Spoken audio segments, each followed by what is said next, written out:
हाय नमस्कार दोस्तों, आपका स्वागत है हमारे YouTube channel GK and GS bye Sumit sir classes में। दोस्तों आज हम बात करेंगे भारतीय संविधान के महत्वपूर्ण टॉपिक पे। भारतीय संविधान के महत्वपूर्ण भाग मतलब भारतीय संविधान के, आपको पता है दोस्तों, भारतीय संविधान की भाग और अनुसूचियाँ हैं।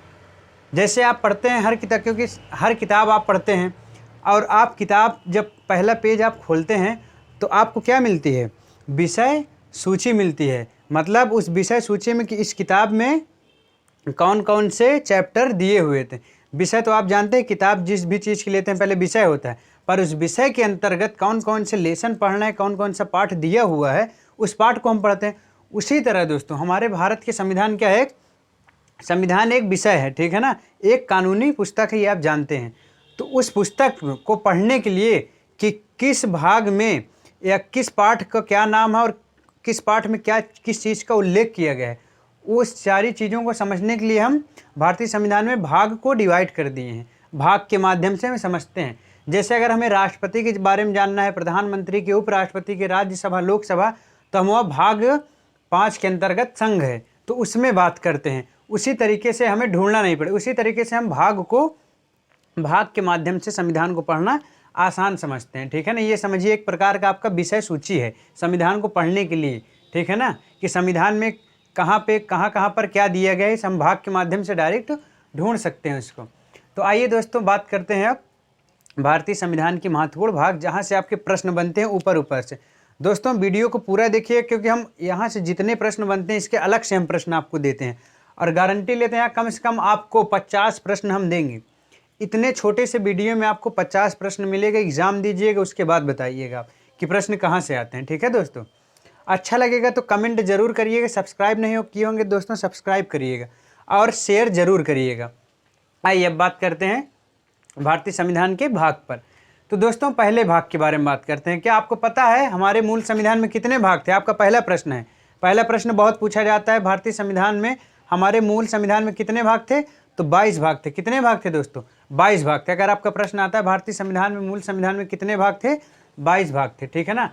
और प्रश्न एक ये भी बनता है कि गणना की दृष्टि से कितने भाग हैं? तो गणना की दृष्टि से दोस्तों 26 भाग हैं। और गणना की दृष्टि से क्यों कह रहे हैं? क्योंकि ये मूल भाग कितने थे? 22 थे। तो संविधान संशोधन करके जो अलग से भाग जोड़ा गया है उसको उपभाग कहते हैं। क्या कहते हैं? उपभाग।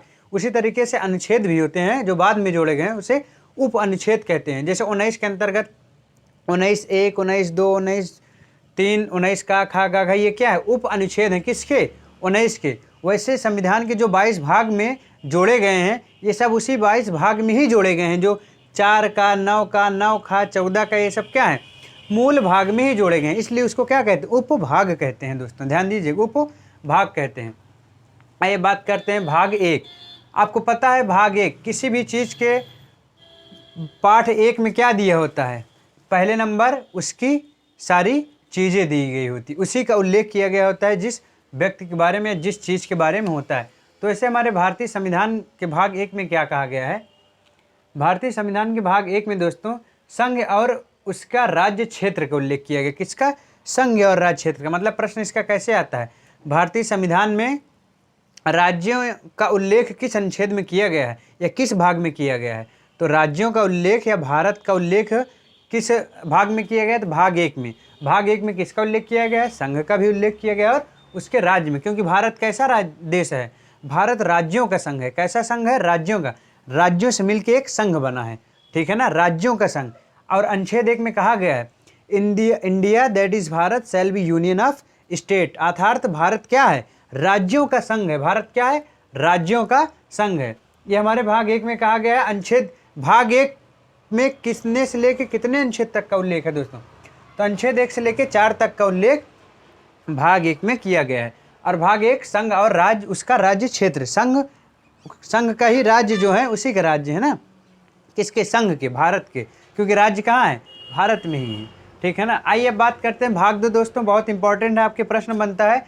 आइए पहले बात कर लेते हैं भाग 2 में किसका उल्लेख है और कितने अनुच्छेद से लेके कितने अनुच्छेद तक भाग 2 है, पहले ये जान लेते हैं। तो भाग 2 में दोस्तों क्या है? भाग 2 में क्या है? नागरिकता, सिटीजनशिप है। क्या है आपकी? नागरिकता है। नागरिकता का उल्लेख अनुच्छेद किस अनुच्छेद से किस अनुच्छेद तक है? आपका प्रश्न आता है तो नागरिकता का उल्लेख दोस्तों 5 से लेके अनुच्छेद 11 तक है। कितने तक है? 5 से लेके 11 तक। आपका प्रश्न आता है कि नागरिकता का उल्लेख किस अनुच्छेद से किस अनुच्छेद तक है? तो 5 से लेके 11 तक। नागरिकता का उल्लेख किस भाग में है? तो भाग 2 में है। ध्यान दीजिएगा दोस्तों, भारत में कैसी नागरिकता है? एकल नागरिकता है। कैसी नागरिकता है?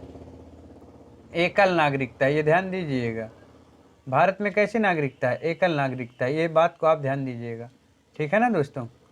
आइए, आप नागरिकता, ये मुद्दा चर्चित मुद्दा है, आप जानते हैं। CAA आया था दोस्तों, अभी आप जानते होंगे कानून। तो CAA क्या है दोस्तों? यही नागरिकता कानून में कुछ संशोधन विधेयक था। CAA का फुल फॉर्म अगर आपके एग्जाम में आए तो इसका मतलब होता है दोस्तों सिटीजनशिप अमेंडमेंट एक्ट, मतलब नागरिक संशोधन विधेयक, ठीक है ना दोस्तों। अमेंडमेंट, सिटीजनशिप मतलब होता है नागरिकता, और अमेंडमेंट मतलब होता है संशोधन, एक्ट मतलब होता है अधिनियम, आप जानते हैं। तो सिटीजनशिप अमेंडमेंट एक्ट ये आपका CAA का पूर्ण रूप है। आपके प्रश्न अगर आता है एग्जाम में तो दोस्तों यही मारिएगा। तो आप ये नागरिकता है, ध्यान दीजिएगा। भारत में एकल नागरिकता का प्रावधान है। प्रश्न आता है कि भारत में कैसी नागरिकता का प्रावधान? एकल नागरिकता का। कुछ विशेष परिस्थितियों में कुछ विशेष व्यक्तियों को दोहरी नागरिकता का प्रावधान दिया जाता है, ध्यान दीजिए। आइए बात करते हैं भाग 3। किसकी बात करते हैं? भाग 3, जो कि अति महत्वपूर्ण प्रश्न है, बहुत महत्वपूर्ण है, वेरी इंपॉर्टेंट। इसको आप नोट कर लीजिएगा, लिख लीजिएगा दोस्तों, ये प्रश्न बहुत रिपीटेड होता है। आइए बात करते हैं प्रश्न कैसे बनता है दोस्तों। भाग 3 का प्रश्न कैसे बनता है, पहले आपका आइए बात कर लेते हैं। भाग 3 किससे संबंधित है और किस अनुच्छेद से लेकर किस अनुच्छेद तक भाग 3 में वर्णन है। तो भाग 3 दोस्तों किससे संबंधित है? मौलिक अधिकार। क्या? फंडामेंटल राइट्स, मौलिक अधिकार।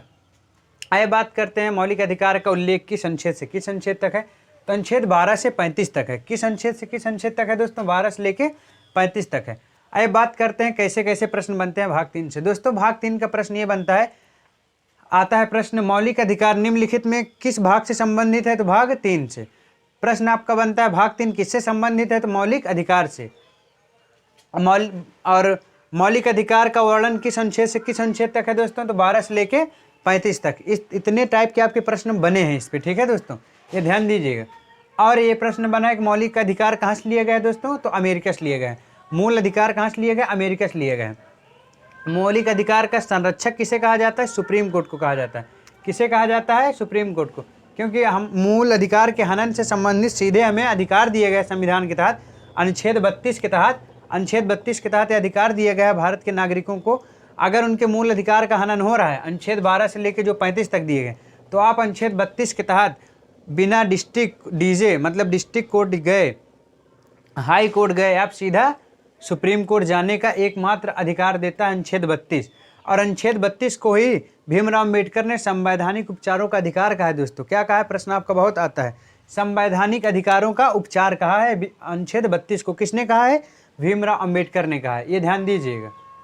मूल अधिकार अमेरिका से लिए गए। तो आपका, और मूल अधिकारों की संख्या कितनी है दोस्तों? 6 है। मूल अधिकारों की संख्या कितनी है? 6 है। ये आपके कम से कम यहाँ से कितने प्रश्न मिले? 10 प्रश्न मिल गए होंगे भाग 3 से दोस्तों, ध्यान दीजिएगा इस बात को। अच्छा जरूर लगेगा, आप एग्जाम में इससे बाहर प्रश्न नहीं आएगा दोस्तों। इस टॉपिक को याद रख लीजिए जो हम बता रहे हैं। अगर इस टॉपिक से आया प्रश्न तो इससे बाहर नहीं आने हैं, यही प्रश्न दोहराता है। आइए बात करते हैं दोस्तों भाग 4। किस पे? भाग 4। ये भी बहुत महत्वपूर्ण है दोस्तों। पहले बात कर लेते हैं भाग 4 किस से संबंधित है और किस अनुच्छेद से लेकर किस अनुच्छेद तक है। तो भाग 4 दोस्तों बहुत महत्वपूर्ण है। भाग 4 राज्य के नीति निर्देशक तत्व हैं। किसके? राज्य से संबंधित है, राज्य की नीतियों से संबंधित और निर्देशकों से संबंधित तत्वों का प्रावधान है, ठीक है। और किस अनुच्छेद से किस अनुच्छेद तक है? 36 से लेकर 51 तक है। 36 से लेकर 51 तक भाग 4 का संबंधित है, जो राज्य के नीति निर्देशक तत्व से संबंधित है। मौलिक अधिकार जैसे अमेरिका से लिया गया, वैसे भाग 4 में वर्णन किसका है? राज्य के नीति निर्देशक तत्व का। राज्य के नीति निर्देशक तत्व का कहाँ से लिया गया है? आयरलैंड। आयरलैंड की राजधानी डबलिन है, आप जानते हैं। अमेरिका की राजधानी वाशिंगटन DC है, ठीक है दोस्तों। तो ये भाग 4 का प्रश्न। अब आते हैं कि भाग 4 के प्रश्न कैसे बनते हैं। तो जैसे हमने बताया मूल अधिकार का दोस्तों, वैसे इसके भी बनते हैं। और ख़ास बात है दोस्तों, आता है एक प्रश्न इससे हट के कि समाजकारी या कल्याणकारी राज्य की स्थापना किस भाग में की गई। तो कल्याणकारी राज्य की कल्पना, संकल्पना, स्थापना भाग 4 में की गई है। ध्यान दीजिए, भाग 4 हम बता रहे हैं ना, भाग 4 में किया गया है। प्रश्न बनता है राज्य के नीति निर्देशक तत्व कहाँ से लिए गए हैं? आयरलैंड से। भाग 4 किससे संबंधित है? तो राज्य के नीति निर्देशक तत्व से संबंधित है। राज्य के नीति निर्देशक तत्व का उल्लेख किस अनुच्छेद से किस अनुच्छेद तक है? 36 से लेके 51 तक है। ये बहुत महत्वपूर्ण प्रश्न है दोस्तों। आइए बात करते हैं भाग 4 का। ये क्या है? हमने कहा ना गणना की दृष्टि से 26 भाग हो चुके हैं और हम आपको दिखा रहे हैं कि वो 4 भाग कौन से हैं 22 के अतिरिक्त। तो आइए भाग 4 का की बात करते हैं। इसी का उपभाग है किसका? 4 का। तो आपका एक ये 23 हो गया। तो भाग 4 का किससे संबंधित है दोस्तों? मौलिक कर्तव्य। किससे संबंधित है? मौलिक कर्तव्य। मौलिक कर्तव्य कहाँ से लिया गया है? सोवियत रूस से। कहाँ से लिया गया है दोस्तों? ये आपका प्रश्न बहुत बनता है कि मौलिक कर्तव्य कहाँ से लिया गया है? सोवियत रूस से लिया गया। कहाँ? मौलिक कर्तव्य सोवियत रूस से लिया गया है। मौलिक कर्तव्य को कहते हैं फंडामेंटल ड्यूटीज़ कहते हैं। क्या कहते हैं? फंडामेंटल ड्यूटीज़ कहते हैं। और ये कहाँ से लिया गया? सोवियत रूस से। किस भाग में वर्णित है? 4 का में। किस अनुच्छेद में? अनुच्छेद इसका बहुत पूछा जाता है दोस्तों, ध्यान दीजिएगा। 51 का में। मौलिक कर्तव्य का उल्लेख किसमें? 51 का में। जैसे मूल अधिकारों की संख्या 6 है, मौलिक कर्तव्यों की संख्या कितनी है दोस्तों? 11 है। मौलिक कर्तव्यों की संख्या कितनी है? 11 है। ठीक है दोस्तों। अनुसूची कितनी थी? अनुसूची 8 थी। कितनी अनुसूची थी दोस्तों? अनुसूची 8 थी। जैसे 22 भाग थे, अभी 26 भाग हो गए हैं, तो ऐसे अनुसूची 8 थी और वर्तमान में अनुसूची 12 हो गई है, ध्यान दीजिएगा। तो आइए अब बात करते हैं मौलिक अधिकार कहाँ से लिए गए? तो मौलिक कर्तव्य कहाँ से लिए गए? सोवियत रूस। उस समय सोवियत रूस हुआ करता, आज रूस है। पहले उसको USSR कहते थे, यूनाइटेड स्टेट सोवियत रूस कहते थे। ठीक है दोस्तों। तो मौलिक कर्तव्य सोवियत रूस से लिया गया है, जो भाग 4 का से संबंधित है और 51 का अनुच्छेद से संबंधित है। आइए बात करते हैं हम भाग 5। भाग 5 दोस्तों किससे संबंधित है? संघ से। जैसे कि हमने आपको पहले उदाहरण में बताया कि जैसे राष्ट्रपति, उपराष्ट्रपति, प्रधानमंत्री, लोकसभा, राज्यसभा। राष्ट्रपति अनुच्छेद 52 में, प्रधानमंत्री 75 में है मान लीजिए आपको, उपराष्ट्रपति 63 में है मान लीजिए, लोकसभा आपकी 81 है, राज्यसभा आपकी 80 में है। ये किसके हैं? संघ में है। संघ के लिए कार्य करती है ना ये सारी संस्थाएं। तो ये सारे अधिकारी और मंत्रीगण, तो क्या है? ये सब भाग 5 में वर्णित है। संघ जो अनुच्छेद 52 से लेके 151 में है। आपको पता है राष्ट्रपति 52 से चालू होता है 62 तक, उपराष्ट्रपति 63 से चालू होता है, और आपके लोकसभा 80, राज्यसभा 81, मतलब लोकसभा 81, राज्यसभा 80, ये सारी चीज़ें आपके 52 से 151 के बीच में आ गई, मतलब संघ के लिए जो कार्य करते हैं। तो भाग 5 आता है प्रश्न इसका कैसे? भाग 5 किससे संबंधित है? तो संघ से संबंधित है। ठीक है। या राष्ट्रपति का उल्लेख किस भाग में किया गया है? तो 5 में। उपराष्ट्रपति का उल्लेख भाग 5 में किया गया। लोकसभा, राज्यसभा किस भाग से संबंधित है? भाग 5 से संबंधित है। ये आपका प्रश्न बनता है, ध्यान दीजिएगा। आइए बात करते हैं भाग 6 में दोस्तों। भाग 6 में क्या है? संघ से छोटा जो संघ के लिए काम अधीन होता है, राज्य। क्योंकि संघ सबसे शक्तिशाली है हमारे देश में और राज्य कम शक्तिशाली है। तो भाग 6 किससे संबंधित है? राज्यों से। संघ को कहा गया है द यूनियन और राज्य को कहा गया है द स्टेट। तो भाग 6 जो है, भाग 6 किस अनुच्छेद से किस अनुच्छेद तक है? राज्य का उल्लेख 152 से 237 तक। आपको पता है राज्य में का प्रमुख कौन होता है? राज्यपाल। फिर आपका मुख्यमंत्री, राज्यपाल, मुख्यमंत्री, विधानसभा, विधान परिषद, ये सब आपकी 237 के अंतर्गत। हाई कोर्ट, आपको पता है हाई कोर्ट राज्यों में होती है, 214 में हाई कोर्ट है। तो समझ रहे हैं दोस्तों, 214 में क्या है? आपकी हाई कोर्ट है। ठीक है ना दोस्तों। और ये 152 में, 124 में क्या है? आपकी 124 में सुप्रीम कोर्ट है। क्या है? 124 में सुप्रीम कोर्ट है, 214 में हाई कोर्ट है, ध्यान दीजिएगा, हाई कोर्ट है। ठीक है दोस्तों। तो ये राज्य है आपका। राज्य में 152 से 237 तक है राज्य, जिसमें हाई कोर्ट, राज्यपाल, मुख्यमंत्री, विधानसभा, विधान परिषद, ये सब राज्यों में होती हैं। तो 152 से 237 के बीच में है दोस्तों, ध्यान दीजिएगा। अब बात करते हैं भाग 7। बहुत महत्वपूर्ण हम बता रहे हैं दोस्तों। भाग 7 किससे संबंधित है? आपको पता है अभी वर्तमान में संविधान में हमारी 12 अनुसूची हैं, जिनमें से पहले कितनी अनुसूची थी? 8 अनुसूची थी। हमने यहाँ लिखा है 8 अनुसूची थी, वर्तमान में 12 अनुसूची है। तो जो प्रथम अनुसूची में कुछ विशेष राज्यों का उल्लेख किया गया है और उसके अनुसूची में भाग खा के राज्यों को बांटा गया है दोस्तों। भाग का, खा, गा, घा में पहले बांटा गया था। तो उस समय भाग खा में जो राज्यों का उल्लेख किया गया है प्रथम अनुसूची में, उन राज्यों का उल्लेख किया गया है भाग 7 में, ध्यान दीजिएगा। आइए बात करते हैं किसकी? भाग 8 की। किसकी बात करते हैं दोस्तों? भाग 8 की। भाग 8 में क्या उल्लेख किया गया है दोस्तों? भाग 8 का संबंध संघ राज्य क्षेत्र। संघ राज्य क्षेत्र को दोस्तों क्या कहते हैं? केंद्र शासित प्रदेश। ये हमने लिखा है, क्या कहते हैं? केंद्र शासित प्रदेश कहते हैं दोस्तों। केंद्र शासित प्रदेश को इंग्लिश में क्या कहते हैं? The union territories. क्या कहते हैं? The union territories. किसको? केंद्र शासित प्रदेश, संघ राज्य क्षेत्र को कहते हैं। संघ राज्य क्षेत्र और राज्यों में अंतर क्या होता है दोस्तों? जो राज्य होते हैं केंद्र के अधीन होते हैं, पर वहाँ पे राज्यों के प्रशासन के लिए चुनाव होता है, वह मुख्यमंत्री होता है, राज्यपाल होता है प्रमुख। जबकि जो केंद्र शासित प्रदेश होते हैं वहाँ क्या होता है? वह सीधे केंद्र के अधीन होता है। केंद्र में किसके? राष्ट्रपति के अधीन होता है। वहाँ पे राष्ट्रपति का शासन अप्रत्यक्ष रूप से चलाता है। वहाँ पे क्या होते हैं? प्रशासक होते हैं। जो केंद्र शासित प्रदेश होते हैं जो वहाँ चलाते हैं उसको बोलते हैं प्रशासक। पर दिल्ली और पुदुचेरी एक दो ऐसे केंद्र शासित प्रदेश हैं जहाँ पे मुख्यमंत्री और राज्यपाल होते हैं। ठीक है दोस्तों, ये ध्यान दीजिएगा। तो आपके भाग 8 संघ राज्य क्षेत्र अर्थात केंद्र शासित प्रदेश द यूनियन टेरिटरी से संबंधित है, जो अनुच्छेद 239 से 242 तक है। ये ध्यान दीजिएगा, अनुच्छेद 239 से 242 तक है। आइए बात करते हैं भाग 9।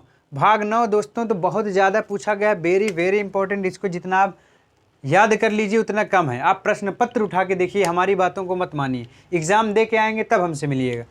आता है भाग 9, बहुत महत्वपूर्ण है दोस्तों। आइए बात कर लेते हैं भाग 9 किससे संबंधित है, किस अनुच्छेद से किस अनुच्छेद तक। इसके सारे प्रश्न महत्वपूर्ण हैं दोस्तों। तो भाग 9 किससे संबंधित है? पंचायतों से। पंचायत का चुनाव होने वाला है दोस्तों। अब पंचायत किस विषय के अंतर्गत आता है? राज्य सूची। शक्तियों का हमारे यहाँ विभाजन किया है दोस्तों, आप जानते हैं। संघ सूची, राज्य सूची, समवर्ती सूची। ठीक है, संघ सूची संघ के कार्यों का और सब चीज़ का उल्लेख किया गया। राज्य सूची में राज्य के अधीन जितनी सारी चीज़ें हैं राज्य का उल्लेख। समवर्ती सूची किसके अधीन होती है? वह दोनों का अधिकार होता है, केंद्र और राज्य। समवर्ती सूची के ऊपर केंद्र राज्य दोनों का अधिकार होता है दोस्तों। पर अगर कोई कानून राज्य और केंद्र दोनों बना दिए हैं तो उसमें मान्य किसका होता है? केंद्र को। क्यों? क्योंकि आपको पता है हमारे यहाँ केंद्र सबसे शक्तिशाली है, तो इसलिए। तो भाग 9 में किसका उल्लेख है? पंचायत का उल्लेख है। भाग 9 में किसका उल्लेख है? पंचायत का उल्लेख है। पंचायत चुनाव लड़ने के लिए 21 वर्ष से उम्र होनी चाहिए। ये पंचायत का चुनाव आने वाला है, अप्रैल तक हो जाएगा। ध्यान दीजिएगा, हमने यहाँ पे लिखा है, प्रश्न आपका बन सकता है। और पंचायत में कुल कितने विषय हैं दोस्तों? 29 विषय हैं। मतलब पंचायत में 29 विषय हैं, उसी पर कार्य करने होते हैं। और जो पंचायत का उल्लेख किस अनुच्छेद से किस अनुच्छेद तक है? 243 का से लेके अणा तक। कितना? 243 का से लेके अणा तक। ये तो आपका बहुत महत्वपूर्ण, ये सीधा सीधा अनुच्छेद पूछ लिया। ये 51 का भी बहुत पूछा जाता है और ये भी पूछा जाता है दोस्तों, ध्यान दीजिएगा, जो सबसे ज़्यादा रनिंग पर। तो पंचायत, आपको पता है सबसे पहले पंचायती राज प्रणाली कहाँ लागू हुई थी? राजस्थान के नागौर में। कहाँ? 2 अक्टूबर 1959 को। कहाँ पे? नागौर। नागौर कहाँ है दोस्तों? राजस्थान। कहाँ है नागौर? राजस्थान में। ध्यान दीजिएगा, ये आपका अलग से प्रश्न बनता है। भारत में पंचायती राज जो प्रणाली लागू हुई है किसकी समिति की सिफारिश पे दोस्तों? बलवंत राय मेहता समिति की सिफारिश पे। ठीक है दोस्तों, BR मेहता कहते हैं, उन्हीं को पंचायती राज का जनक कहा जाता है। किसको?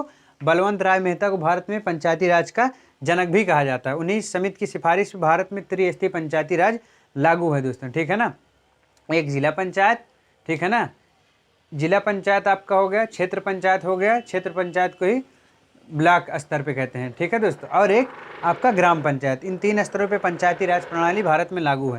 तो भाग 9 पंचायत से संबंधित है। और पंचायती राज प्रणाली सबसे पहले राजस्थान में लागू हुई थी, नागौर में 2 अक्टूबर 1959 को। पंचायत में कुल 19 विषय हैं। अनुच्छेद 243 का से लेके अणा तक उल्लेख है भाग 9 में। आइए बात करते हैं दोस्तों, क्या यहाँ पे हमने कहा ना भाग 23 हो गया था। आइए बात करते हैं भाग 24। भाग 24 कौन सा होगा आपका? भाग 9 का। 4 भाग जो आपके जोड़े गए हैं, 4 का, 9 का, 9 का, 14 का। ठीक है दोस्तों, तो भाग 9 का में क्या है दोस्तों? भाग 9 का में क्या है? नगर निकाय, नगर पालिकाएं, नगर निकाय कहते हैं। ठीक है, नगर पालिकाएं को दोस्तों आप नहीं जानते होंगे, पर म्यूनसिपालिटीज़ का नाम सुनेंगे, खासकर महाराष्ट्र, दिल्ली, मद्रास, कोलकाता, यहाँ पे म्यूनसिपालिटीज़ बहुत बड़े स्तर पे काम करते हैं, बहुत सक्रिय होती हैं। तो दोस्तों नगर पालिकाएं जो होती हैं उनको क्या कहते हैं? द म्यूनसिपालिटीज़ कहते हैं। नगर पालिकाओं का उल्लेख भाग 9 का में किया गया है, बाद में जोड़ा गया है दोस्तों। और किस अनुच्छेद से किस अनुच्छेद तक? 243 ता से लेके 243 या और छा तक है। कितना? 243 ता से लेके 243 या छा तक किसका उल्लेख है? म्यूनसिपालिटीज, नगर निकायों का उल्लेख है। इस बात का आप ध्यान दीजिएगा दोस्तों। आइए बात करते हैं अंतिम लाइन, आज की अंतिम लाइन कौन सी है दोस्तों? भाग 9 खा। भाग 9 खा, ये आपके 25 भाग हो गए गणना की दृष्टि से।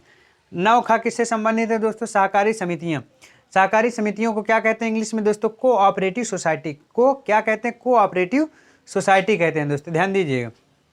और कोऑपरेटिव सोसाइटी का उल्लेख किस अनुच्छेद से किस अनुच्छेद तक है? 243 या आजाद से लेके 243 या ना तक है इसका उल्लेख। कितना?